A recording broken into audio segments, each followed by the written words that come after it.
అయితే ఈ మధ్య ఎక్కువగా ఇండస్ట్రీలో ఎక్కువ వినపడుతుంది జానీ మాస్టర్ పేరు ఒకటి. రకరకాల కేసులు అవుతున్నట్టు రాస్తారండి మీరు. సో గతంలో అలాంటివి ఉండేవి సార్ మరి? ఒకటి చెప్పనా,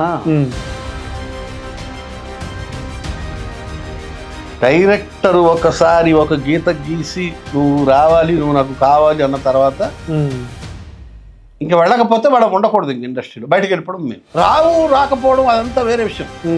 డైరెక్టర్ చెప్పాడంటే విని తీరాలి అంతే. అట్లా ఒక్కొక్క డైరెక్టర్కి ఒక్కొక్క రిథం ఉంటుంది, మీటర్ ఉంటుంది. అంటే ఇండస్ట్రీలో దొరికితే దొరకదా అంతే. ఒక మాటలో చెప్పాలంటే మీరు వెళ్ళి ఆవిడ పట్టుకుని గట్టిగా ఏడవండి, ఊపేయండి ఆమెని. మీరు కూడా చేసి తీరాల్సిందే, లేకపోతే ఇండస్ట్రీకి రావద్దు. మీరు ఇంట్లో ఉండండి, వ్యవసాయం చేసుకోండి, కిరాణా కొట్టు పెట్టుకోండి.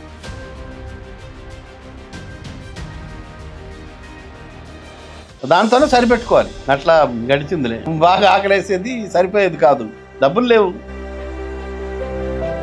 ఆ ఊరిలో సంపాదనకి మార్గం లేదు కదా. ఊరెళ్ళి ఏం చేయాలి? ఊరెళ్ళి ఖాళీగా ఉంటే అమ్మ నాన్న ఆస్తుంటే బతకొచ్చు. మనకేమీ లేదు, లోయర్ మిడిల్ క్లాస్ ఫ్యామిలీ. మేము బద్దెంట్లో ఉండేవాళ్ళం, బ్యాక్గ్రౌండ్ వీక్. డబ్బున్నోడికి పర్లేదు, ఊర్లో ఉండాలని ఉంటుంది. అయితే ఇండస్ట్రీలో కొంచెం అంటే మీలాగా పెద్దవాళ్ళు ఎప్పటి నుంచో మూవీస్ నుంచి వచ్చిన వాళ్ళు కానీ ఏమన్నా డొనేషన్స్ అంటే ఎలా అంటే సార్ కొంచెం సహాయం చేయడం కానీ ఏమైనా చేస్తారా సార్? పింఛన్ టైప్లో ఏమన్నా పెడతారా? ఇలాంటివి చారిటీ చేస్తా, ఇక్కడ కూడా చేస్తా. అనాథాశ్రమాలకి వెళ్ళి బట్టలు ఉతికే సబ్బులు ఉంటాయి, అదో డబ్బా ఇచ్చేస్తావు ఒకసారి. నాకేందో నా జీవితంలో ఏదైతే నేను ప్రయత్నం చేశానో అది నాకు రాలా. నేను ప్రయత్నం చేయలేదు, నా తప్పది. అంటే అది నాలో ఉండే లోపం. ఇండస్ట్రీలో అడగకపోతే అమ్మాయినా పెట్టదు. అంటే మాకు తెలిసింది ఎలా ఉందంటే సార్, కిషోర్ దాస్ గారిని ఇండస్ట్రీలో తొక్కేశారా? నేను పోయి అడుక్కుంటే పలానా కిషోర్ దాస్ వచ్చాడరా, నాకు వేరే ఆప్షన్ లేదు. నేను వెళ్ళాలి, లేదా ఈ భూమి మీద నుంచి వదిలేయాలి, వెళ్ళిపోవాలి. నేను లకడికా పూల్ నుంచి నడుచుకుంటూ ఈనాడు ఆఫీస్కి వెళ్ళేవాడిని, సోమాజిగూడ. అమ్మ నాన్న పుట్టింది పాకిస్తాన్లో. నేను బయటకు వచ్చేసాను, వెళ్ళిపోయి ఒక 5 నిమిషాలు దూరం వెళ్ళిపోయా. తర్వాత అసిస్టెంట్ డైరెక్టర్లు లాక్కుని వచ్చి, ఏరా నీకు బుర్ర బుద్ధి ఉందా లేదో, డైరెక్టర్ తిడితే బయటకు వచ్చేస్తావా అంటే, గొడవ జరుగుతుంది అనుకుంటే నేను పావు రమ్ము తాగి గోల గోల చేస్తుంటావు కాబట్టి నీ పేరు పావురం. బట్ట కట్ చేసేటప్పుడు పక్క చూపులు చూడకూడదు, కాస్త స్ట్రైట్ వెళ్ళాలన్నమాట కత్తిర. చౌల్ట్రీ దగ్గర ఒక హోటల్ ఉండేది, గవర్నమెంట్తో ఎవరితో తెలియదు. ₹35 సాంబారు బకెట్ నిండా తెస్తే అందులో మొక్కలన్నీ వేసుకునేవాడిని. సాష్టాంగ నమస్కారం షార్ట్ ఒకటి. ఆ హనుమంతుడికి ఆయన సాష్టాంగ నమస్కారం చేశాడు. లేచేసరికి రామ్ లేడు, ఆమ్లెట్ ఉందండి. ఎన్ని కెమెరాలు పెట్టుకుంటారో పెట్టుకోండి, నేను మాత్రం సెకండ్ టేక్ ఇవ్వను అన్నాడు. నేను కూడా నీ చేత సెకండ్ టేక్ చేయించను రా అన్నాడు ఆయన. అయితే మీరు మూవీస్కి ఎలా ఛాన్సులు వచ్చినాయి, తర్వాత యాంకరింగ్ అనుకుని నువ్వు షోలు చేసేవాళ్ళు, తర్వాత వంట ప్రోగ్రాంలు కూడా చేసేవాళ్ళు, ఇవి ఎలా వచ్చింది చెప్పండి. అడవి శ్రీనివాస్ గారు కలిసి నా దగ్గరికి వచ్చి, నువ్వు భలే ఉన్నావు అడ్డదిడ్డంగా, నాకు కావాలి. అసలు తెలుగు టెలివిజన్ చరిత్రలో మిగతా ఛానల్ ఎవ్వరూ చూడకుండా కేవలం ఈ ఛానల్ మాత్రమే 100% చూపిస్తుంది. తర్వాత అప్పటి వరకు వంటల కార్యక్రమం స్టూడియోలో నిర్బంధించబడి ఉంది. నేను వచ్చిన తర్వాత మా డైరెక్టర్ శ్రవణ్ అని, అతను దాన్ని రోడ్ల పాలు చేశాడు, వీధుల పాలు చేశాడు. మేము రోడ్ల మీదకి, వీధుల మీదకి, కమర్షియల్ ఎస్టాబ్లిష్మెంట్లకి. నాకు పెద్ద డ్రీమ్ ఏంటంటే యారీఫ్లెక్స్ కెమెరా ముందు పనిచేయాలని. కొలికపూడి రవి అని మా కొలిగ్ ఒక ఆయన ఉండేవాడు, అంటే ఉన్నాడు. ఒకరోజు అయితే గుంటూరులో నేను చూశాను, మీద పడిపోతున్నారు జనాలు. పోలీసులు ఇంకా తట్టుకోలేక కొట్టడం మొదలెడితే రామ్ పోలీసు వాళ్ళని పిలిపించి ఒక మాట అన్నాడు. నేను ఆశ్చర్యపోయాను, ఓహో ఇట్లా పక్కవాళ్ళ గురించి. రామ్ సారు కట్ చెప్పి పక్కకు పిలిచి, ఏంటి పావురం ఏమైంది నీకు, బుద్ధి ఉందా నీకు అని ఒక మాట అన్నారు. ప్రొడ్యూసర్ గారికి భయం వేసింది. నాలుగా తీసే అన్నాడట ఆయన. ఎత్తి అన్నట డైరెక్టర్ తను. నాకు అప్పటికి TV9లో 10,000 ఇస్తున్నారు రోజుకి. వీళ్ళు పిలిచి ఆ మేనేజరు అక్కర్లేదు మీరొద్దు మీ సినిమా వద్దని చెప్పి. ఇది సార్ మొన్న ఈ మధ్యన సోషల్ మీడియాలో ఎక్కువగా వైరల్ అయింది ఏంటంటే మీరు హాస్టల్కి వెళ్ళిపోయి ఉంటాం. అవును, మా ఫ్రెండ్దే హాస్టల్ CUDDLEC కడవ PG hostel sir. PG hostel జంటలు ఉంటారు, పెళ్లి కాని జంటలు, కుర్రోళ్ళు. ఓకే. అది ఒక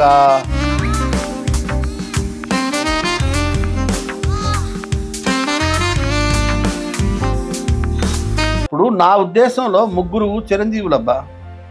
ఒకడు షిరిడి సాయిబాబా, 2 హనుమంతుడు, 3 Jesus Christ. They live. Christ కూడా. ఒకడు జీసస్ క్రైస్ట్, ఒకడు హనుమంతుడు, ఒకడు సాయిబాబా. నేను వ్యక్తిగతంగా నమ్ముతాను. ఆమె పక్కా హిందూ. ఉన్నారు వాళ్ళు సజీవం, ఇక్కడ ఉన్నారు. They are here. నాకు అనిపిస్తుంది ఎందుకో, చూసే శక్తి నాకు లేదు.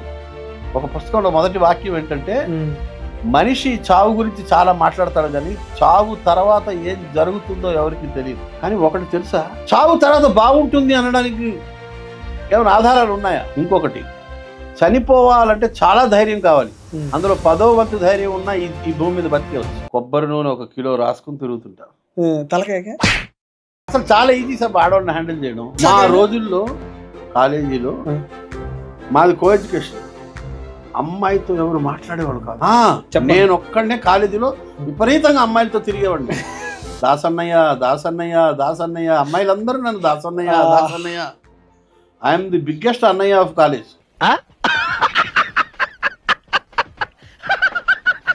మా అన్నయ్య పక్కింటి అమ్మాయిని, క్రిస్టియన్ అమ్మాయిని ప్రేమిస్తే మా నాన్న కొట్టి రాఖీ కట్టించాడు. ఆమె నువ్వు ఎవరినైనా ప్రేమిస్తున్నావా ముందే చెప్పు, సడన్ గా సినిమాటిక్ గా ఓపెన్ చేసి నాకు ఫలానా వాడితో ప్రేమ ఉంది, నువ్వు ఎవడు తెస్తే గొట్టంగానే పెళ్లి చేసుకుంటాలే అనే రకం ఉన్నారు చాలా మంది ఆడవాళ్ళు. జనరేషన్ మారిందమ్మా. లవ్ ఎప్పుడు ట్రూనే. మన కులం కుర్రోడు ఫలానా వాళ్ళ తల్లిదండ్రులు ఎంక్వైరీ చేసేస్తారు. అమ్మా నువ్వు MBBS అవుతున్నావు కదా ఫస్ట్ ఇయర్, మన పిల్లోడు ఒకడు ఉన్నాడు, మన కులమే, మన గోత్రం కాదు కాబట్టి సేఫ్. వాళ్ళకి ఒక 200 CR ఉంది, మనకు ఒక 150 CR ఉంది. నువ్వు ఆ అబ్బాయిని కొంచెం వాచ్ చేయి, అబ్జర్వ్ చేయి, వాడిని ప్రేమించు. వాళ్ళకి బాగా తెలుసు ఆడపిల్లలు చాలా జాగ్రత్తగా ఉన్నారు. ఈ క్రష్లు, first love at first sight అమాయకులు లేరు, అంతా మాయా జగత్తు. రీఛార్జ్ కొక్కళ్ళు, షాపింగ్ కొక్కళ్ళు. అసలు అబ్బో నేను అట్లాంటి ఆ బ్యాచ్ వేరే ఉన్నారు. ఆ అమ్మాయి ఒక అబ్బాయితో ఉంది, ఆ అబ్బాయి వెళ్ళిపోయాడు, పావు గంటలో ఇంకో అబ్బాయి. అంత ముదిరిపోయి ఉన్నారు. ఎవరికి ఏ అవసరం ఉందో వాళ్ళకి చాలా క్లారిటీ ఉంది, ఎవరితో పెళ్లి చేసుకోవాలో చాలా క్లారిటీ ఉంది. ఓకే. బెస్ట్ హీరోయిన్, మీకు నచ్చిన హీరోయిన్? భూమి మీద హీరోయిన్ అంటే ఒకళ్ళే తెలుసు.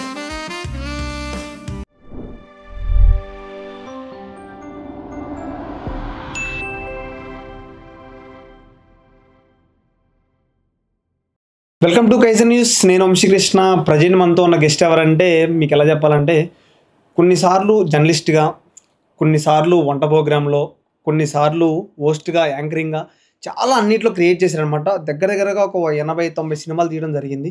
సో ఈ మధ్యకాలంలో కొంచెం తక్కువ కనపడుతున్నారు. సో దాని గురించి మనతో మాట్లాడడానికి అయితే కిషోర్ దాస్ గారు ఉన్నారు. మాట్లాడదాం. సార్ నమస్కారం సార్, ఎలా ఉన్నారు సార్? Fine sir. ఇంత ముందులో అంటే మా చిన్నతనం నుంచి చూసేవాళ్ళం మిమ్మల్ని. ఇప్పుడు నాకు 25. తక్కువ కనబడుతున్నారు అంటే తెరమీన మామూలుగా కనబడుతున్నారు. సినిమాలో సార్ మేము ఎదురుగా కనబడుతున్నాను.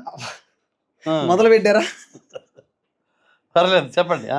అయితే మేము చిన్నప్పుడు కొన్ని మీ యాడ్స్ చూడటం కానీ, కొన్ని సినిమాలో న్యూస్ రిపోర్టర్గా చేయడం కానీ, సార్ ఎలా స్టార్ట్ అయింది సార్ ఈ జర్నీ అనేది? ఫస్ట్ ఆఫ్ ఆల్ ఎక్కడి నుంచి వచ్చారు ఏంటి అది మాట్లాడుకుందాం. ఫస్ట్ సినిమాలో తెలుసు కానీ, మీరు కామెడీగా పర్సన్గా తెలుసు కానీ, మీ లైఫ్ స్టోరీ తక్కువ మందికి తెలుసు. సో ఎలా స్టార్ట్ చేశారు, ఎక్కడి నుంచి వచ్చారో మాట్లాడదాం. నేను మామూలుగా జర్నలిస్ట్ ఉద్యోగం కొన్నాళ్ళు జర్నలిస్ట్గా చేశాను. Okay sir. ఎక్కడ సార్? ఈనాడులో, ఆంధ్రజ్యోతిలో, ఇక్కడ హైదరాబాద్లో. Okay sir. ఒక ఏడాది వైజాగ్లో. మీది వైజాగ్ సార్? అసలు విజయనగరంలో పుట్టాను, వరంపురంలో పెరిగాను. ఓకే. విశాఖపట్నంలో ఒక 1 year ఉద్యోగం చేశాను ఈనాడులో సబ్ ఎడిటర్గా. తర్వాత హైదరాబాద్ వచ్చేసాను. ఓకే. ఇంకా అప్పటి నుంచి ఇక్కడే ఉన్నాను. ఓకే. జర్నలిస్ట్ చేయకముందులో ఏం చేశారు సార్? ఎంతవరకు చదువుకున్నారు? అంటే నేను యాక్చువల్లీ చెప్పాలంటే 78లో మెట్రిక్ పాస్ అయ్యాను. ఓకే. మెట్రిక్ పాస్ అయ్యి విశాఖపట్నం వెళ్ళిపోయి ఏదైనా వ్యాపారం చేద్దాము, వ్యాపారం చేయాలంటే కొంచెం అనుభవం ఉండాలి కదా అని ఒక బట్టల షాప్లో సేల్స్మెన్గా చేశాను. ఆ షాప్ పేరు ఇప్పటికీ గుర్తురావట్లేదు. మొన్న కూడా ఒక ఇంటర్వ్యూలో అడిగారు, షాపింగ్ ఏదో ఉండేది పేరు. ఓకే. ఏవిఎన్ కాలేజీ డౌన్లో ఉండేది. Okay sir. నేను ఇప్పటికీ ఎప్పుడు వైజాగ్ వెళ్ళినా కూడా I make it A point to visit that place. Okay. College డౌన్లో ఒక కార్నర్కి ఒక షాప్ ఏదో ఉండేది, అంబర్ అని, దాని పక్కది. ఓకే. ఇప్పుడు మారిపోయింది మొత్తం అంతా, ఏవో వచ్చేసాయి. ఇప్పుడు ఆ షాప్ ఉంది? ఇప్పుడు లేదు, ఆ షాప్ లేదు, ఆ మనుషులు లేరు. ఓకే. అప్పుడు నాతో పాటు పని చేసేవాళ్ళు చాలా మంది, నన్ను సేల్స్ మ్యాన్లు కలిసేవాళ్ళు. మేమంతా అప్పుడప్పుడు ఒకళ్ళ ఇళ్ళకి వెళ్ళి ఒకళ్ళు భోజనాలు చేసేవాళ్ళం. చాలా ఆప్యాయంగా ఉండేవాళ్ళం. నరసింహరావు అని ఒక ఆయన ఉండేవాడు, ఆయన నన్ను బాగా ఆదరించేవాడు, మా సీనియర్. ఎక్కడున్నాడో తెలియదు నిజానికి, అతను ఎక్కడైనా ఈ ప్రోగ్రామ్ చూసి పలకరిస్తే బాగుంది అనిపిస్తోంది. ఖచ్చితంగా సార్. నన్ను చాలా చాలా ఆప్యాయంగా చూసేవాడు. నాకు ఆ బట్టలు కట్ చేయడంలో నాక్ నేర్పాడు. కట్ చేస్తే పక్కకి వెళ్ళకూడదు అది. మనం పక్క చూపులు చూస్తాం కదా, బట్ట కట్ చేసేటప్పుడు పక్క చూపులు చూడకూడదు, కాస్త స్ట్రైట్ వెళ్ళాలన్నమాట కత్తిర. దానికి టెక్నిక్ చెప్పాడు. ఎన్ని ఇయర్స్ చేశారు సార్ సేల్స్ మెన్స్ అక్కడ? నెలలు, ఫ్యూ మంత్స్, 6-7 months తర్వాత చేసి ఇది మన వల్ల కాదు అని అర్థమైపోయి వదిలేసి మళ్ళా చదువుకోవడానికి వెళ్ళిపోయాను. ఓకే. ఇక్కడ హైదరాబాద్ వచ్చి ఎన్ని ఏళ్ళు అవుతుంది సార్ మరి? 85 February 1st. Okay. January 31st, February 1st ఈనాడు జాయిన్ అయ్యాను. January 31st కోణార్క్ ఎక్స్ప్రెస్ లో ఒక 10-12 పుస్తకాలు, 2 జతల బట్టలు, మా నాన్నగారు ఇచ్చిన 500 రూపాయల క్యాష్ తో దిగి సికింద్రాబాద్ స్టేషన్ ఎదురుగా ఏదో సరాయి అని ఉండేది, ఈ సాయిబుల్ది సరాయి అంటారు, మరి ఏంటో సరాయి అంటే అర్థం ఏంటో నాకు తెలియదు. 2 రూపాయలు ఇస్తే గది ఇస్తారు. 2 రూపాయలు? ఏం ఉండదు, గది ఉంటది, నేల మీద మనం దుప్పటి పరుచుకొని పడుకోవడమే. నాకెంత అప్పుడు 24 years. ఓకే. మా ఏజ్ ఉన్నప్పుడు కరెక్ట్. అప్పుడు హాయిగా వచ్చి చక్కగా ఫిబ్రవరి చలికాలం, చల్లగా ఉంది, హాయిగా పడుకున్న నేల మీద సూట్ కేసు తల కింద పెట్టుకుని, తలగడ ఏం ఉండదు అక్కడ. నెక్స్ట్ డే మార్నింగ్ రూమ్ కి షిఫ్ట్ అయిపోయా. మా కొలీగ్స్ చూపెట్టారు రూమ్. ఫ్రెండ్స్ ఉన్నారు సార్ హైదరాబాద్ అప్పుడు? ఎవ్వరు లేరు అప్పట్లో. మా బరంపురం ఆయన ఒక ఆయన ఉండేవారు, అట్లా వాళ్ళని కలిసి. నేను ఇంటర్వ్యూకి వచ్చినప్పుడు కూడా నాకు ఈ ఊర్లో ఎవరు తెలియదు. అయితే మా వీధిలో చెప్పారు, ఫలానా ఫణి మందా అని మన వీధిలో ఉంటారు కదా, ఆయన ఇప్పుడు అక్కడ ఉంటున్నారు, ఆయన బ్యాంకులో ఉద్యోగం చేసేవారు, ఈ మారేడుపల్లి దగ్గర ఎక్కడో ఉండేవారు. అక్కడికి వెళ్ళి వాళ్ళ ఇంట్లో ఉండి నెక్స్ట్ డే ఇంటర్వ్యూకి వెళ్ళాను. పాపం ఆయనే నన్ను ఆటో ఎక్కించి ఈనాడు దాకా దింపి తర్వాత ఆయన బ్యాంక్కి వెళ్ళారు డ్యూటీకి.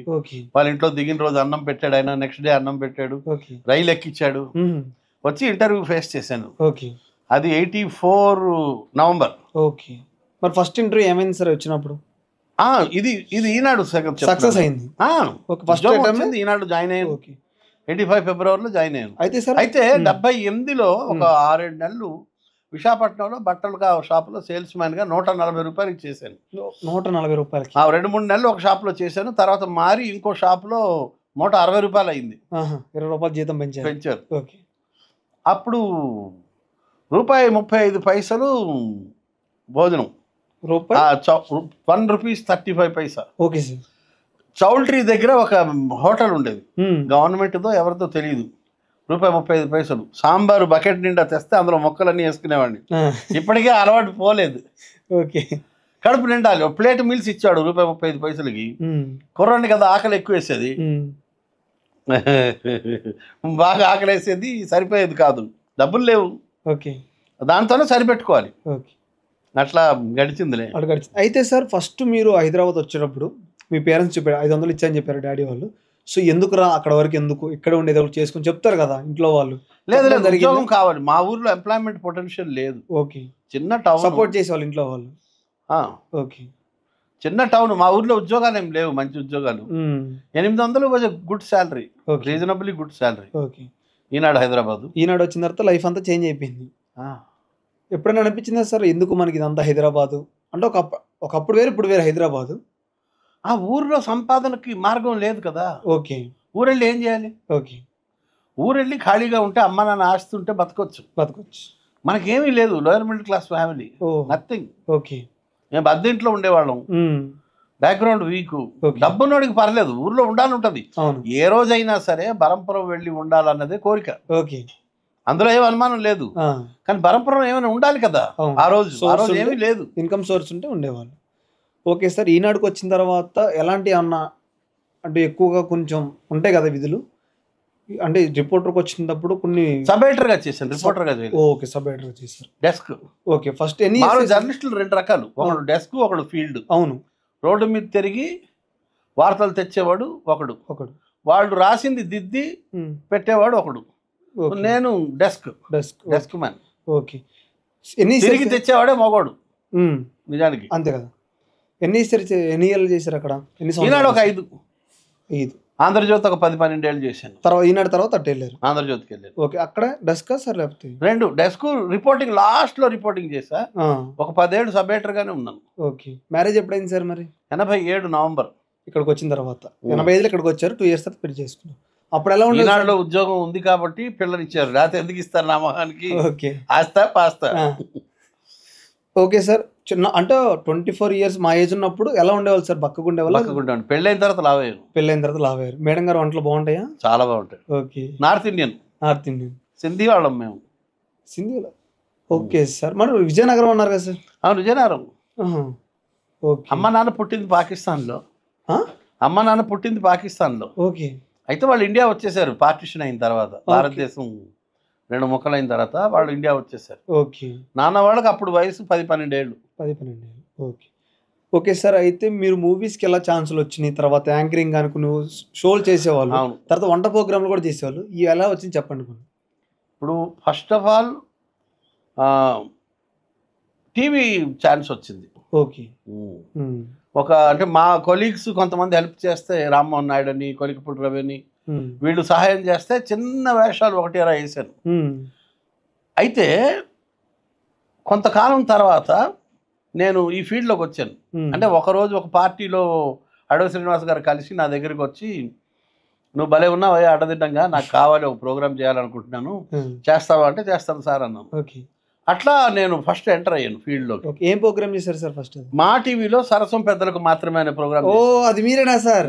ఓకే, సెన్సేషనల్ ప్రోగ్రామ్, పెద్ద ప్రోగ్రామ్. అసలు తెలుగు టెలివిజన్ చరిత్రలో మిగతా ఛానల్ ఎవ్వరూ చూడకుండా కేవలం ఈ ఛానల్ మాత్రమే 100% చూసే ఒకే ఒక ప్రోగ్రాము, నా ప్రోగ్రాము సరసం పెద్దలకు. నాకు అదొక రికార్డు ఉంది, ఇంతవరకు టెలివిజన్ చరిత్రలో లేదట అది. ఓకే, ఆ రికార్డు. అంటే మిగతా ఛానల్ ఎవరు చూడడం లేదు, అన్ని ఛానల్ ఎంటీ, ఇది ఒక్కటే చూస్తున్నారు. అలాగా చాలా సార్లు ఆ రికార్డు వచ్చింది ఆ ప్రోగ్రామ్కి. అంత సెన్సేషనల్ ప్రోగ్రామ్. ఓకే, తర్వాత ఈ వంట ప్రోగ్రామ్ చేసే అదొక రికార్డు నాది. ఇంకొక రికార్డు ఏంటంటే వంటల కార్యక్రమం ఆడవాళ్ళ సామ్రాజ్యం. అవును, తొలి మగ యాంకర్ని నేను. మగవాళ్ళకి అప్పటి నుంచి వంటలు చేశారు. అంతవరకు అసలు మగవాళ్ళు ఎవ్వరు వంటల కార్యక్రమం చేయలేదు. Okay, first male anchor. Okay, ఇవి తర్వాత అప్పటి వరకు వంటల కార్యక్రమం స్టూడియోల్లో నిర్బంధించబడి ఉంది, నిర్బంధించారు. నేను వచ్చిన తర్వాత మా డైరెక్టర్ శ్రవణ్ అని, అతను దాన్ని రోడ్ల పాలు చేశాడు, వీధుల పాలు చేశాడు. మేము రోడ్ల మీదకి, వీధుల మీదకి, కమర్షియల్ ఎస్టాబ్లిష్మెంట్లకి, ఇళ్లలోకి, ఎక్కడంటే అక్కడికి వెళ్ళిపోయేవాళ్ళు. గ్లాస్ నోస్తూ పెరిస్త్రాయికా రష్యాలో అన్నారు కదా, అట్లా విచ్చలవిడి చేసేసాం. ఓకే, అంటే ఎక్కడ లేని వంటలన్నీ చేసేసాం మేము. రికార్డ్ బ్రేక్ అది. ఓకే, ఎన్ని షోలు చేసి ఉంటారు సార్ ఇప్పటి వరకు? మేజర్గా 4-5 షోలు. ఒకటేమో ఫస్ట్ సరసం పెద్దలకు మాత్రమే, తర్వాత ఆహా వంటల కార్యక్రమం, తర్వాత TV9 ఎవరు గోల వారిది, తర్వాత TV5లో దాస్ న్యూస్. మేజర్ ప్రోగ్రాంలు ఇవి. చిన్న చిన్న వేరే ఉన్నాయి. ఎన్ని చేస్తుంటారు చిన్న చిన్నవి అన్ని కలిపి? ఓ చాలా చేశా. ఓకే, తర్వాత చాలా షోల్లో చేయలేను, పాల్గొన్నా. అవును, చూసి. తర్వాత సార్ సినిమా అవకాశాలు వచ్చింది సార్ మరి? నాకు టీవీల్లో యాంకరింగ్ చేయడం మొదలు పెట్టాను. అప్పటికి సరసం పెద్దలకు మాత్రమే రన్ అవుతుంది. నాకు పెద్ద డ్రీమ్ ఏంటంటే యారిఫ్లెక్స్ కెమెరా ముందు పనిచేయాలని. ఓకే, సినిమా అంటే యారిఫ్లెక్స్ ఆ రోజుల్లో, ప్రతి సినిమా యారిఫ్లెక్స్ కెమెరాతోనే. నాకు చాలా పెద్ద డ్రీమ్. ఓకే, కొలికపూడి రవి అని మా కొలిగ్ ఒక ఆయన ఉండేవాడు, అంటే ఉన్నాడు. అతను ఒక సినిమాకి, శివనాగేశ్వరరావు గారి దర్శకత్వంలో రమణ అనే సినిమాకి కథా మాటలు స్క్రీన్ ప్లే చేశాడు. రవిని వెళ్ళి అడిగా, అన్నా నాకు కొంచెం పెద్ద డ్రీము, సినిమాల్లో చేయాలని ఉంది, ఒక ఛాన్స్ ఇప్పించవా అంటే, నీ క్యారెక్టర్ అయితే లేదు, రాస్తాను రా పలానా రోజు సాయంత్రం వచ్చే నైట్ షూట్ ఉంది, ఏదో క్యారెక్టర్ క్రియేట్ చేస్తాలే వచ్చే అన్నాడు. ఈ లోపల పాపం తను నా మీద ఎంతో దయతో డైరెక్టర్ శివనాగేశ్వరరావు చెప్పాడు, ఇలాగ నా కొలీగ్ ఒకడు ప్రాణాలు తోడేస్తున్నాడు వేషం అని, నేను ఒక చిన్న క్యారెక్టర్ రాస్తాను 4-5 వాక్యాలు నువ్వు పెట్టాలి అంటే శివనాగేశ్వరరావు గారు ఎంతో దయతో ఒప్పుకున్నారు. ఆయన గోడకి ప్యాడ్ పెట్టి ఇట్లా రాయిస్తాడు లొకేషన్లో, అన్నపూర్ణ స్టూడియోలో. నేను వెళ్ళాను, ఆ క్యారెక్టర్ చేశాను. ఏ సినిమా సార్ అది? క్యారెక్టర్ అంటే సినిమా రమణ. ఓకే, క్యారెక్టర్ ఏంటి సార్ దాంట్లో? Patient character. ఓకే. డాక్టర్ దగ్గరికి వస్తాడు ఇలాగా టైట్ కోట్ వేసుకుని, బాగా కడుపు నొప్పిగా ఉంది సార్, చాలా ఇబ్బందిగా ఉంది అంటే, బర్త్డే ఏదో పార్టీకి వెళ్ళి వస్తాడనమాట. బాగా కడుపు నొప్పిగా ఉంది, ఏదైనా టాబ్లెట్ రాయండి అంటే ఇట్లా అంటాడు, గుండి తీస్తాడు, ఇప్పుడు ఎలా ఉందంటాడు, బాగుందంటాడు, పోరా అంటాడు. అలాంటి ఓపెనింగ్ క్యారెక్టర్ అది మనకి. ఓకే. మీకు పెద్దగా హిట్ ఇచ్చిన సినిమా ఏది సార్? ఎక్కువగా పేరు వచ్చిన సినిమా? ఒంగోలు గిత్త. రామ్ గారితో పోతునేని. ఎలా ఉండేది సార్ రామ్ గారితో ఆ టైంలో? ఎందుకంటే ఆ సినిమా చాలా హిట్ అయింది, సో జోయల్గా ఉంటుంది అనమాట, మీ జోకులు వేయటం కానీ అంత బాగుంటుంది. సో రామ్ గారు ఎలా ఉండేవాళ్ళు సార్ మీతో? రామ్ చాలా మామూలుగా ఉంటాడు. ఓకే. ఒకరోజు అయితే గుంటూరులో నేను చూశాను, మీద పడిపోతున్నారు జనాలు, పోలీసులు ఇంకా తట్టుకోలేక కొట్టడం మొదలెడితే రామ్ పోలీసు వాళ్ళని పిలిపించి ఒక మాట అన్నాడు, అలా కొట్టకండి అయ్యా, వాళ్ళ అభిమానంతో వస్తున్నారు, తప్పు కదయ్యా అన్నాడు. నేను ఆశ్చర్యపోయాను, ఓహో ఇట్లా పక్క వాళ్ళ గురించి కూడా మనుషులు ఆలోచించే వాళ్ళు ఉంటారు. నేనేం రియాక్ట్ కాల, నేను మామూలుగా ఉన్నాను, నాకేం సంబంధం లేదు కదా, నేను షూటింగ్లో ఉన్నాను. కానీ ఈ మనిషి ఆ పోలీసు వాళ్ళు పిలిచి చెప్పాడు, కావాలంటే కొంచెం పక్కకు జరపండి కానీ మనుషుల్ని కొట్టకండి అయ్యా, వాళ్ళ అభిమానంతో వస్తున్నారు, మీరు ఏం చేస్తున్నారా, బుద్ధి ఉందా మీకు అని తిట్టాడు. అప్పుడు ఆ పోలీసులు లాఠీలకి పని చెప్పకుండా రిక్వెస్ట్ చేసి దూరం జరిపారు. అట్లాంటి ఇన్సిడెంట్ తర్వాత నాకు కూడా ఆయన చాలా గైడ్ చేశాడు. ప్రకాష్ రాజు ఒక రోజు వచ్చారు సీన్లోకి రాగానే నేను ఫంబుల్ అయ్యాను, ఒక నేషనల్ అవార్డు విన్నరు, ఆయనతో నేను ఎలా యాక్ట్ చేయగలను అని. అప్పటికి 10-15 రోజులు షూటింగ్ నేను బాగానే చేస్తున్నాను, కానీ ఆయన వచ్చేసరికి నేను తడబడిపోయాను. ఎందుకు సార్? భయం వేసింది, అంత పెద్ద యాక్టర్తో యాక్ట్ చేయాలా అని. ఎందుకు అకస్మాత్తుగా భయానికి గురయ్యాను. అప్పుడు ఇది రామ్ గమనించారు, తడబడుతుంటే రామ్ సారు కట్ చెప్పి పక్కకు పిలిచి, ఏంటి పావురం పిలిచేవాళ్ళు? పావురం అని పిలిచేవారు. ఏంటి పావురం, ఏమైంది నీకు, 15 రోజులుగా బాగానే చేస్తున్నావు, ఇప్పుడు సడన్ గా ఏంది బెబ్బే అంటున్నావు అన్న. లేదు సార్, అది పెద్ద యాక్టర్ సార్, అర్థం కావట్లేదు సార్, మన బడ్జెట్ లేదు సార్ అన్నారు. బుద్ధి ఉందా నీకు అని ఒక మాట అన్నారు. పావురం నీకు ఎంత ఇస్తారంటే, నాకు రోజుకి పావులో ఇస్తారు సార్ అన్న. నాకెంత ఇస్తారు అన్నాడు.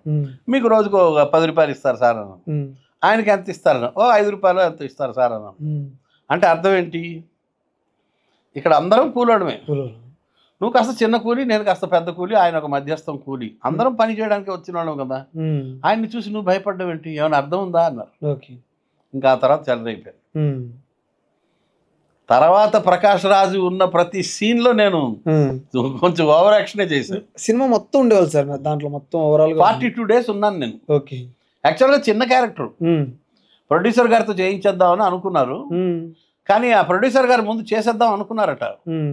కానీ అది చూడగా మెల్లగా ఆ డైరెక్టర్ గారు రైటరు కూర్చుని రోజు ఆ క్యారెక్టర్ని డెవలప్ చేసుకుంటూ వెళ్ళారు. చూడగా డైలాగులు పెరిగిపోతున్నాయి. ప్రొడ్యూసర్ గారికి భయం వేసింది, ఇదేందయ్యా ఇన్ని డైలాగులు, నేను ఎక్కడ చెప్పగలను, నా వల్ల కాదు, ఎవరినైనా పెట్టుకోండి అయ్యా బాబు, ఇన్ని డైలాగులు నేను ఎక్కడ మోయగలను, నా వల్ల తీసే అన్నాడట ఆయన. ఎత్తి అన్నట డైరెక్టర్తో, నువ్వు వేరేవాడు పెట్టుకో అన్నట. అప్పుడు డైరెక్షన్ డిపార్ట్మెంట్ అంతా వెతికారు, ఈ క్యారెక్టర్ ఎవరిని పెట్టాలి. ఫస్ట్ రిక్వైర్మెంట్ ఏంటంటే టీవీలలో సీరియల్లో వచ్చేవాళ్ళని పెట్టకూడదు, సినిమాల్లో చూడరు. ఫస్ట్ నా గురించి వెతికినప్పుడు టీవీలో నేను షో చేస్తున్నాను కానీ సీరియల్లో లేను, యాంకరింగ్ చేస్తున్నాను కాబట్టి సెలెక్ట్ అయ్యాను. 2 ఫేస్ అమాయకంగా ఉండాలి. 3 ప్రతి ఎక్స్ప్రెషన్ ఫేస్లో పలకాలి. బాడీ అడ్డదిడ్డంగా ఉండాలి, మనిషి చూడడానికి గమ్మత్తుగా ఉండాలి, రెగ్యులర్ బాడీ ఉండకూడదు. ఇన్ని ఆలోచించి అసిస్టెంట్ డైరెక్టర్లు వెతికారట ఆర్టిస్టుల్ని, టీవీల్లోనూ సినిమాల్లోనూ వెతకంగా వాడికి ఎవరో ఒక తమిళ ఆయన దొరికాడట, తెలుగు వాళ్ళు ఎవరు దొరకలేదట. అప్పుడు ఒక అసిస్టెంట్ డైరెక్టర్ ఎవరో సజెస్ట్ చేశారు నా పేరు, శ్రీనివాసరెడ్డి గారని. ఆయన సజెస్ట్ చేశారు, ఓకే ఇలాగ ఒక మనిషి ఉన్నాడు టీవీలో యాంకరింగ్ చేస్తుంటాడు, వాడు సీరియల్స్ చేయడు, ఓన్లీ షోలే చేశాడు అప్పటి వరకు, పిలవండి మాట్లాడదాం అన్నారు. ఓకే అట్లా నాకు నా నెంబర్ పట్టుకుని TV9 నుంచి ఫోన్ చేసి పిలిచారు. ఓకే అప్పుడు నేను ఈటీవీ2లో ఆహా ప్రోగ్రామ్ చేస్తున్నాను, ఎవరి గోల వారిది TV9లో చేస్తున్నాను, ఓకే ఈ సినిమా ఒకటి. బిజీగా ఉన్నారు అప్పట్లో, ఇంకా చాలా బిజీగా ఉన్నాను నేను. ఓకే నాకు అప్పటికి TV9లో 10,000 ఇస్తున్నారు రోజుకి. ఓ వీళ్ళు పిలిచి ఆ మేనేజరు రోజుకి 1,000 రూపాయలు ఇస్తానని బేరం మొదలెట్టాడు. ఓకే రెమ్యునరేషన్ రోజుకి. ఓకే 1,000 రూపాయలు అంటే కష్టం కదా, ఎక్కడ పెట్టుకోవాలి, స్విస్ బ్యాంక్ కూడా ఒప్పుకోడు అంత పెద్ద అమౌంట్. నేను ఇప్పుడే వస్తాను సార్ బాత్రూమ్ కని ఇంటికి వెళ్ళిపోయా. బాత్రూమ్ చెప్పి ఇంటికి వెళ్ళిపోయారు. బాత్రూమ్ అని చెప్పి ఇంటికి దొబ్బేసా. ఓకే మళ్ళీ 2 రోజుల తర్వాత మళ్ళీ పిలిపించారు వాళ్ళు. ఓకే పిలిపించి ఆ మేనేజరు మళ్ళీ వెళ్ళాను నేను, ఏముందిలే సరదాగా, వాడే కారు పంపారు, మన కారు పంపకపోతే వెళ్ళాం కదా, డిమాండ్ మొత్తానికి డిమాండ్ మీద వెళ్ళాం. ఓకే అప్పుడే 2 షోలు చేస్తున్నాం మనం. ఓకే మంచి పాపులారిటీ ఉంది. మళ్ళీ వెళ్తే 3,000 ఇస్తాను అన్నాడు. ఒకసారి బాత్రూమ్ వేసినందుకు మళ్ళీ 2వ కూడా బాత్రూమ్కి వెళ్ళా, వెళ్ళిపోయాను, మళ్ళీ వెళ్ళారు, మళ్ళీ ఇంటికి వెళ్ళిపోయా. ఓకే 3,000 అన్నాడు, నాకు ఆల్రెడీ 10,000 ఇస్తారని చెప్పాను. TV9లో నాకు ఒక రోజు కాల్ షీట్కి నాకు అప్పటికి 10,000 ఇస్తున్నారు మీరు అని చెప్పినా కూడా, మీకు 20 రోజులు వర్క్ ఉంటుంది, 25 రోజులు వర్క్ ఉంటుంది, మొత్తం కలిపితే 1,00,000 రూపాయలు అవుతుంది కదా అన్నారు. పెట్టుకో నువ్వే అన్నాను అని చెప్పి మళ్ళీ ఇప్పుడే బాత్రూమ్కి వస్తానని చెప్పి మళ్ళీ వచ్చేసాయి. రెండోసారి కూడా. ఓకే 3వసారి మళ్ళీ పిలిచారు, రానని చెప్పా. ఓకే రానండి, ఆయన చేపల భారం ఆడుతున్నాడు ఆ మేనేజరు, నేను రానండి, నా వల్ల కాదు, అక్కర్లేదు, మీరు వద్దు, మీ సినిమా వద్దని చెప్పా. మనకి 2 షోలు ఫుల్ బిజీ ఉన్నాం మనం. లేదు డైరెక్టర్ గారు మీతో మాట్లాడుతూ ఉంటున్నారు ఈసారి రావాలి అన్నారు. డైరెక్టర్ అంటే దేవుడు కదా, ఒక యాక్టర్కి అల్టిమేట్ ఎవరు, not the producer, not anyone else, director is the boss. ఎందుకంటే పని ఇచ్చేది వాళ్ళే, డైరెక్షన్ డిపార్ట్మెంటే మనకి దేవాలయం. వెళ్ళాను, వెళ్తే అప్పుడు బొమ్మరిల్లు భాస్కర్ నన్ను కూర్చోబెట్టి, నీకు అసలు ఈ క్యారెక్టర్ గురించి ఏమైనా తెలుసా అని అడిగాడు. నాకు ఎలా తెలుస్తుంది సార్ అన్న, ఇంత గొప్ప క్యారెక్టర్ తెలుసా, నీ లైఫ్ మారిపోతుంది, నువ్వు పాపులర్ అయిపోతావు, పెద్ద యాక్టర్ అయిపోతావు.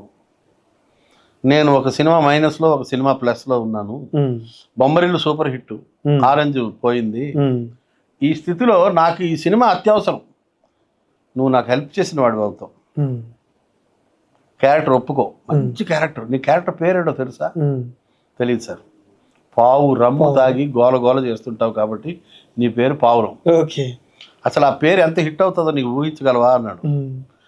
ఏమలేదు సార్, నాకు సరిపడా డబ్బులు ఇస్తే వస్తా, లేదా రానుందాం పోండి సార్ అన్నాడు. నువ్వు ఎంత అనుకుంటున్నావు చెప్పు, నేను ఇప్పిస్తాను, దానికి దగ్గరగా 1,000-3,000 కాదులే కానీ నువ్వు అనుకున్న దానికి దగ్గరగానే నేను ఇప్పిస్తాను, నా కోసం నువ్వు చెయ్యి పావురం అన్నాడు. థ్యాంక్ యూ సార్ అని. ఒకసారి డైరెక్టర్ చెప్పిన తర్వాత తృణీకరించకూడదు. డైరెక్టర్ ఒకసారి ఒక గీత గీసి నువ్వు రావాలి, నువ్వు నాకు కావాలి అన్న తర్వాత ఇంకా వెళ్ళకపోతే వాడు ఉండకూడదు. ఇంక ఇండస్ట్రీలో బయటకు వెళ్ళిపోవడం మేము వెళ్ళి కూరగాయలు కొట్టు పెట్టుకుని బతకాలి. ఆఫర్లు రావు, ఇంకా రాకపోవడం అదంతా వేరే విషయం. ఒక డైరెక్టర్ చెప్పాడంటే విని తీరాలి అంతే. ఎంత తీసుకుని మరి రెమ్యునరేషన్ ఎంత తీసుకున్నారు, ఫైనల్ గా ఎంత సెట్ అయ్యింది? బాగానే ఇచ్చారు, TV9 కన్నా ఎక్కువ ఇచ్చారు. TV9 కంటే ఎక్కువ ఇచ్చారు. లేకపోతే వెళ్ళంగా డిమాండ్ అట్లుంది అప్పట్లో. ఎప్పుడు డిమాండే. మనకి వర్క్ ఉండని ఉండకపోతే నేను డబ్బుల విషయంలో చాలా కరాఖండిగా ఉంటాను. ఒకసారి కమిట్ అయిన తర్వాత ఇంకా డబ్బుల గురించి మాట్లాడను, వదిలేస్తా, మనసు వర్క్ మీద ఉంటుంది, దాని మీద పట్టించుకోను నేను, ఇంకా బేరం ఆడే వరకే. మొత్తానికి ఆ విధంగా ఎంటర్ అయ్యాను, మాట్లాడాను. ఆ మేనేజర్ మాత్రం నేను అనుకున్నంత రాలేదు, నువ్వు బెట్టు బెట్టు బెట్టు నెరవేర్చుకున్నావు అన్నాడు. ఊరికండి సార్, మీరు ఒకడు, మీతో ఇప్పుడు కాపురం చేయాలి నేను 2 నెలలు, మీరు ప్రేమగా ఉండండి అనకండి అన్నాను నేను. అట్లా మొత్తానికి ఆయన బెస్ట్ ఫ్రెండ్ అయిపోయిన తర్వాత బాగా ఫ్రెండ్షిప్ అయిపోయింది మా ఇద్దరికి. అట్లా ఒంగోలు గిత్త ఇట్ వాజ్ ఏ పిక్నిక్. గుంటూరులో చేసాం, తాడేపల్లిగూడెంలో చేసాం, ఆ తాడేపల్లిగూడెం తర్వాత తణుకు చుట్టుపక్కల పల్లెల్లో చేసాం, ఉండరాజవరం, ఆచంట, చాలా విలేజెస్లో చేసాం, రామోజీ ఫిలిం సిటీలో చేసాం, తర్వాత ఈ కొత్తపేటలో ఏదో కోల్డ్ స్టోరేజ్లో చేసాం, బాగా పిక్నిక్ లాగా జరిగింది. ఓకే. యూనిట్ అంతా బాగా మంచి యూనిట్, కుర్రోళ్ళు. నా అదృష్టం ఏంటంటే నేను నా వయసు కన్నా 20-30 ఏళ్ళు చిన్నవాళ్ళతో లేదా 20 ఏళ్ళు పెద్దవాళ్ళతో బాగా జల్ అవుతా. ఓకే. దాంతో ఆ కుర్రోళ్ళందరూ డైరెక్షన్ డిపార్ట్మెంట్ అంతా నేను వాళ్ళతో ఫ్రెండ్షిప్ అయిపోయాను. నేను పౌరానికి ఫిదా అయిపోయాను. నేను ఫ్రెండ్షిప్ చేసేసుకున్నాను. ఓకే. ఓకే. నాకు అవసరం కదా. మరి ఆల్ బికేమ్ ఫ్రెండ్స్ ఈ రోజుకి. Okay, super. ఈ రోజుకి వాళ్ళందరితో నాకు ఫోన్ టచ్ లో ఉన్నారు. ఓకే. మరి ఈ సినిమా హిట్ అయిన తర్వాత ఎన్ని ఆఫర్లు వచ్చింది? సినిమా హిట్ అవ్వలేదు. మంచిగా నడిచింది కదా సార్? లేదు, టీవీలో హిట్ అయింది, షూటింగ్ థియేటర్స్ లో ఆడలేదు. ఓకే. తర్వాత నాకు ప్రయత్న లోపం ఉంది. ఓకే. సినిమా రిలీజ్ అయిన తర్వాత ఒక 10 ఆఫీసులు తిరిగి ఉంటే అయ్యేది. నాకేందో నా జీవితంలో ఏదైతే నేను ప్రయత్నం చేశానో అది నాకు రాలా. అంటే సినిమా హిట్ అవ్వకపోయినా మీ పేరు అయితే హిట్ అయిపోయింది కదా? పేరు హిట్ అయింది, నేను ప్రయత్నం చేయలేదు, నా తప్పది. ఓకే. మళ్ళీ నేను ఇప్పటికీ ప్రయత్నం చేయను అబ్బా ఏది. ఓకే.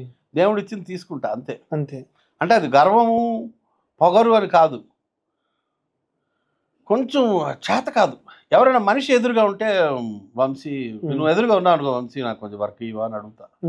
కానీ నీ దగ్గరికి పనిమాల వచ్చి నీ దగ్గరికి వంశీ కొంచెం వర్క్ ఇవ్వా, కొంచెం నన్ను చూసుకోవా అని అడగను. ఓకే. నువ్వు కనిపిస్తే మాత్రం ఖచ్చితంగా అడగడానికి ఏం బెసగదు. ఓకే. అట్లాంటి మనస్తత్వం. అయితే అంటే అది నాలో ఉండే లోపం. ఇండస్ట్రీలో అడగకపోతే అమ్మాయినా పెట్టదు. అవును, పెళ్ళం అసలే పెట్టదు కదా. నిజమే సార్. అది అటువంటప్పుడు అడగాలి పోయి ఖచ్చితంగా. ఎందుకంటే ఒక డైరెక్టర్ సినిమా తీస్తున్నప్పుడు అతనికి ఎంతమంది గుర్తుంటారు? అవును, మనం గుర్తుండాలని రూల్ ఏముంది?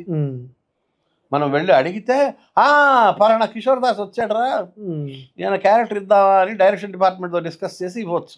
మన ప్రయత్నం మనం చేస్తే మనం వెళ్ళట్లేదు, మనం అడగట్లేదు కాబట్టి క్యారెక్టర్ పడలా. నా ప్రయత్న లోపమే పూర్తిగా. నేను వెళ్ళి ఏ సినిమా ఆఫీస్కైనా అయ్యా నాకు వేషం ఇవ్వండి అంటే 100% ఇస్తారు. నేను పోయి అడుక్కుంటే ఇవ్వని వాడంటూ లేడు, కానీ నేను వెళ్ళను. అంటే మాకు తెలిసింది ఎలా ఉందంటే సార్, కిషోర్ దాస్ గారిని ఇండస్ట్రీలో తొక్కేశారా, ఆపేశారా? నేను పెద్ద స్టార్ నన్ను తొక్కేయడానికి ఆపేయడానికి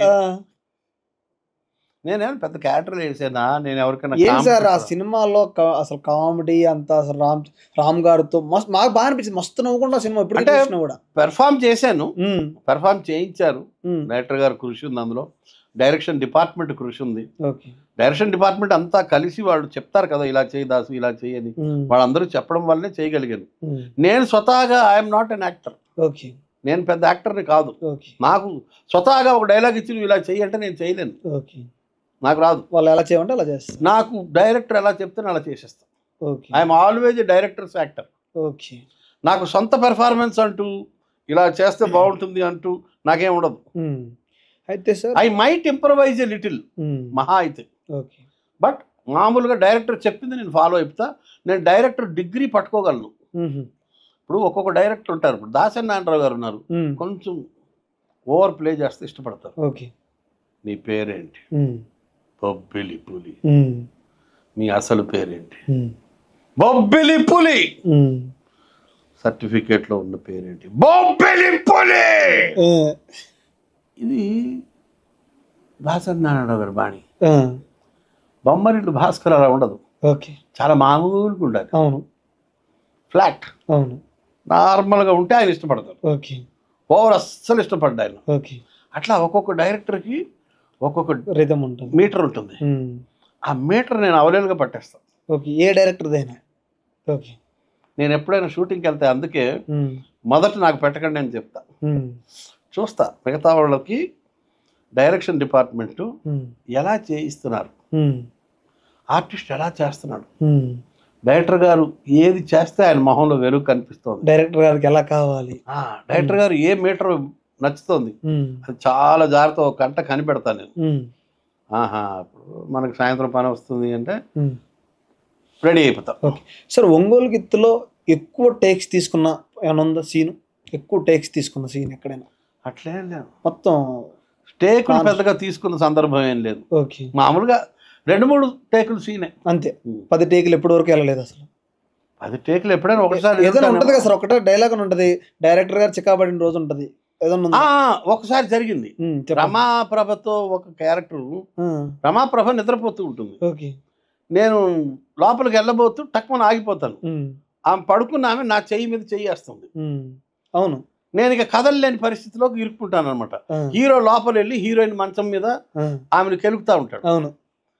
హీరో బయటకు వస్తే మనం బయట పడిపోవాలి, అవును, పారిపోవాలన్నమాట. ఆ సీన్ దగ్గర రమాప్రభ గారికి నాకు ఆవిడ చెయ్యి వేసినప్పుడు నా చెయ్యి పక్కకు జరిగిపోవడం, అట్లా ఏదో మొత్తానికి అది కుదరలేదు, కెమిస్ట్రీ కుదరలా.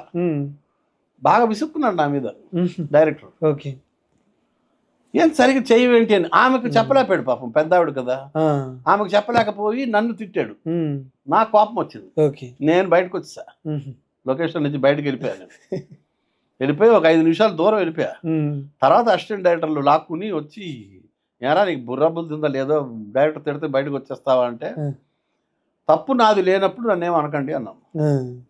మళ్ళీ పిలిచి కూర్చోబెట్టి శాంతింపజేసి జాగ్రత్త చేయి ఆవిడకి మళ్ళీ రిక్వెస్ట్ చేశారు, కొంచెం చూసుకోండి ఒకడికొకడు. అది చిన్న మ్యాజిక్ ఉంటుంది అనమాట. ఆవిడ పడుకున్నాడు, ఇట్లా చెయ్యంగానే నా చెయ్యి మీద చెయ్యి పడుతుంది, నేను చెయ్యి తీస్తే ఆవిడ లేచిపోతుంది. ఆవిడ లేచారనుకోండి గొడవ అయిపోతుంది, విలన్ వచ్చేస్తాడు. ప్రకాష్ రాజ్ వచ్చేస్తా. అది ఆ సీన్ చాలా జాగ్రత్త చేయాలి. అయితే రామ్ గారు పెద్ద హీరో అయిపోయారు. ఇప్పుడైనా కాంటాక్ట్ లో ఉంటాం కానీ ఎప్పుడు ఎక్కడైనా బయట కలిసిన పవర్ అని పిలుస్తారు. మళ్ళీ సినిమా అయిన తర్వాత ఇంతవరకు కలవలేదు, ఫోన్ కూడా చేయలేదు. నేను ఎవరు బిజీలో వాళ్ళు ఉంటారబ్బా, డిస్టర్బ్ చేయకూడదు, తప్పది. నేను చాలా మందిని కలుస్తాను, నాకు ఫోన్ చేసి మాట్లాడతారు, బాతాకాన్ని కొడతారంటే నాకు చిరాకేగా. వాళ్ళ పనుల్లో వాళ్ళు చాలా బిజీగా ఉంటారు, వాళ్ళు డిస్టర్బ్ చేయడం తప్పు. ఓకే. అయితే ఈ మధ్య ఇండస్ట్రీలో కొంచెం వైరల్ మెసేజ్ పెడతా అంతే కావాలంటే. ఓకే. ఎప్పుడైనా 6 నెలలకు ఒకసారి, సంవత్సరానికి ఒకసారి, హ్యాపీ ఇండిపెండెన్స్ డే అట్లా.